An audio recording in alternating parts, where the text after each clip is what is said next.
nagmamaneho sa kubaw.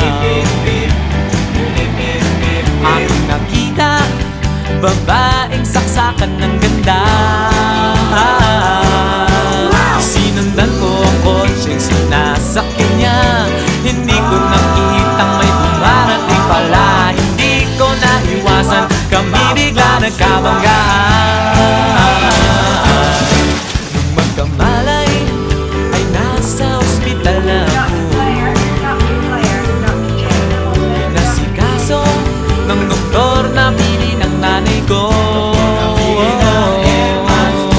Biglang-bigla na lang ang nurse nandyan na, at para kong nakitang anghel sa ganda. Kahit nagdidiliyo, itong nasabi ko sa kanya.